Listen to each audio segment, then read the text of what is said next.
মুড়ির মধ্যে ডিম দিলে কি হয় জানলে আপনি অবাক হয়ে যাবেন। নামি দামি রেস্টুরেন্টগুলো কিন্তু এভাবে বিভিন্ন রেসিপি তৈরি করে থাকে। তো আপনাদের সাথে সেই মজার একটি রেসিপি শেয়ার করছি। এখানে প্রথমে আমি 1 কাপ পরিমাণ মুড়ি নিয়েছি। তার সাথে আমি দিয়ে দিচ্ছি এখানে একটি ডিম। ডিমের সাথে মুড়িটাকে ভালো করে মিশিয়ে নিতে হবে, মুড়িটা ভালো করে একটু নরম হয়ে যায়। তো আপনি 1 কাপের জন্য একটি ডিম নিলে কিন্তু এনাফ, এতে করে কিন্তু ভালো একটা পারফেক্ট রেসিপি তৈরি করে নিতে পারবেন। তো প্রথমে ভালো করে মিক্স করে নিলাম। এর সাথে আমি দিয়ে দিচ্ছি আধা কাপ পরিমাণ দুধ। দুধটা একটু ঘন নেবেন।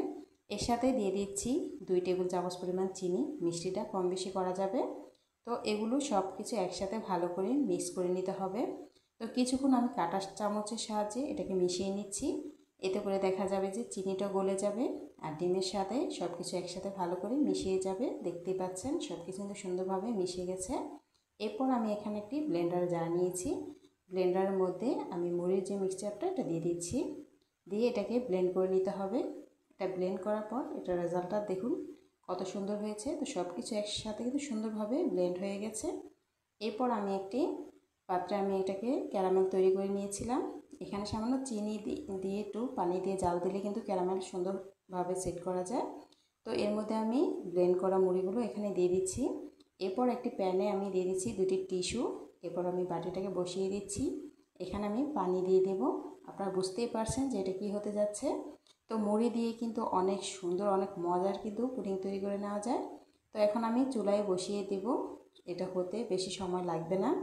এই তো 15 মিনিট পর দেখুন আমার পুডিংটা কিন্তু তৈরি। তো আমি সাবধানে এটা একটু করতে হয়, যেহেতু এটা অনেকটাই গরম। তো ঢাকনা খুলে দেখিয়ে দিচ্ছি আপনাদেরকে। এটা একদম সুন্দরভাবে কত সুন্দর সেট হয়ে গেছে। এরপর আপনি এটাকে নিয়ে কিন্তু ঠান্ডা ফ্রিজে রেখে দেবেন। ঠান্ডা ঠান্ডা পুডিং খেতে কিন্তু সবচেয়ে ভালো লাগে। তো আমি ফ্রিজে রেখে দিয়েছিলাম প্রায় 10 মিনিট থেকে 15 মিনিটের জন্য। এরপর আমি এটাকে চারোদিক দিয়ে এভাবে একটু ছাড়িয়ে নিচ্ছি যেন পুডিংটা খুব সুন্দরভাবে উঠে যায়। তো একটি ডিম দিয়ে মুড়ি দিয়ে যে এত মজা পুডিং তৈরি করা যায়, না দেখলে তো বিশ্বাসই করবেন না। দেখুন মাশাআল্লাহ, এটা কালারটা কত সুন্দর হয়েছে। চাইলে কিন্তু মাঝে মধ্যে বাচ্চাদের টিফিনে এগুলো বানিয়ে দিতে পারেন বা বিকেলে নাস্তায় চটজলদি কিন্তু একটি ডিম দিয়ে এই মজার পুডিংটা তৈরি করে নিতে পারেন। তো আমার রেসিপি কেমন লেগেছে অবশ্যই কমেন্টসে জানিয়ে দিন। আর এরকম মজার মজার সহজ রেসিপি দেখতে হলে ইউটিউব চ্যানেল থেকে দেখে থাকলে পেজ সাবস্ক্রাইব করতে ভুলবেন না, এবং আমার ফেসবুক আইডি থেকে দেখে থাকলে অবশ্যই পেজ ফলো দিয়ে রাখবেন। দেখুন আপনাদেরকে কেটে দেখিয়ে দিচ্ছি যে এটা কত সুন্দর হয়েছে। তো রেসিপি ভালো লাগলে অবশ্যই কমেন্টসে জানিয়ে দেন, আর একবার হলে বাসায় ট্রাই করে দেখতে পারেন।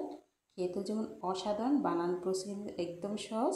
দেখুন মাশাআল্লাহ কত সুন্দর হয়েছে। আর এটা কিন্তু বাড়ির ছোট বড় সবার খুব পছন্দ হবে। তো কেমন লেগেছে অবশ্যই কিন্তু জানিয়ে দেন, আর যদি ভালো লাগে ভিডিওটা শেয়ার করে দেন। আল্লাহ হাফিজ।